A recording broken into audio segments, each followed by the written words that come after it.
29 December রোজ শুক্রবার চট্টগ্রাম ফটিকছড়ি 2 আসনে জাতীয় পার্টির মনোনীত প্রার্থী এম শফিউল আজম চৌধুরী লিটন মাইজভান্ডার দরবার শরীফ জিয়ারত করেন এবং দরবারের প্রতিটি মঞ্জিলের আওলাদে পাকগণের সাথে সৌজন্য সাক্ষাৎ করেন। মাগো ভোটটা দেবেন দয়া করে লাঙ্গল মার্কাতে, ও খালা ভোটটা দেবেন দয়া করে, ও নানি ভোটটা দেবেন দয়া করে লাঙ্গল মার্কাতে। বাসীর সবাই মিলে কয় ইনশাআল্লাহ লাঙ্গল মার্কার হবেই হবে জয়। ও চাচি ভোটটা দেবেন, ও খালা ভোটটা দেবেন দয়া করে, ও ভাবি ভোটটা দেবেন দয়া করে লাঙ্গল মার্কাতে।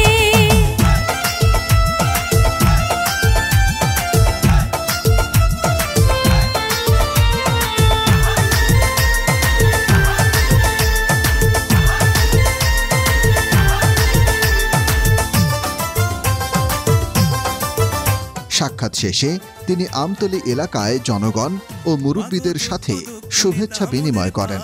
এ সময় তিনি আগামী দ্বাদশ জাতীয় সংসদ নির্বাচনে লাঙ্গল প্রতীকে ভোট দিয়ে জয়যুক্ত করার আহ্বান জানান। সরকার গঠন করা অনেক কঠিন হয়ে যেত, তাই আমরা এই গণতন্ত্র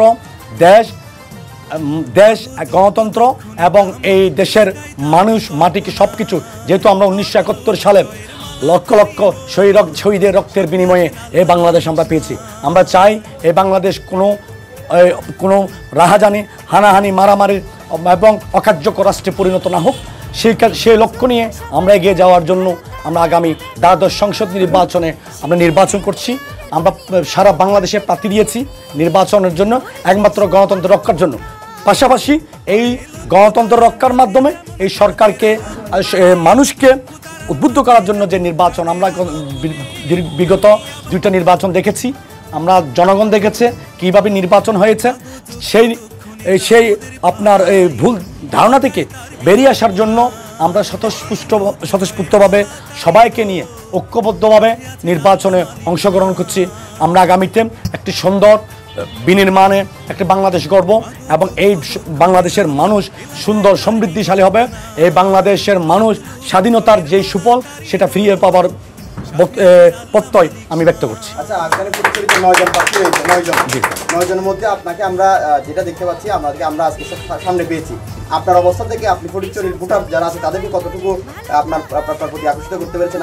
আপনি নিজের অবস্থানটাকে কতটুকু শক্তিশালী? আলহামদুলিল্লাহ, আপনাকে ধন্যবাদ।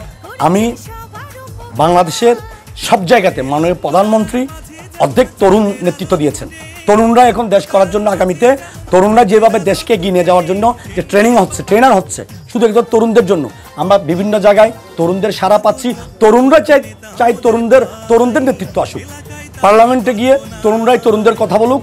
তরুণদের আপনার নেতৃত্বের মাধ্যমে এই দেশ একটি সুন্দর সমৃদ্ধ একটি বাংলাদেশ গঠন হবে বলে আমি মনে করি। এবং আমি বিভিন্ন জায়গায় ভালো সাড়া পাচ্ছি, যেহেতু অতীতে আমি যেভাবে প্রচারণা করে আসতেছি বাগান বাজার থেকে আবদুল্লাপুর পর্যন্ত সারা ফটিকছড়িতে যেভাবে আমার প্রচার বিস্তার হচ্ছে, অনেকেই আছে আসাদ সরকারের আমল থেকে এ পর্যন্ত অনেকেই ভোট দিতে পারে নাই। বিগত নির্বাচনগুলিতে আপনারা দেখেছেন, তারাই এ পর্যন্ত আমাকে উদ্বুদ্ধ করছে, তারা সহযোগিতায় এবং আমার পাশে আমাদের প্রেসিডেন্ট সেক্রেটারি যারা আছেন ওদেরকে ফটিকছড়ির জনগণ একদম প্রতিষ্ঠিত করে ফেলেছে যে আপনাদের একটা প্রার্থী দেন।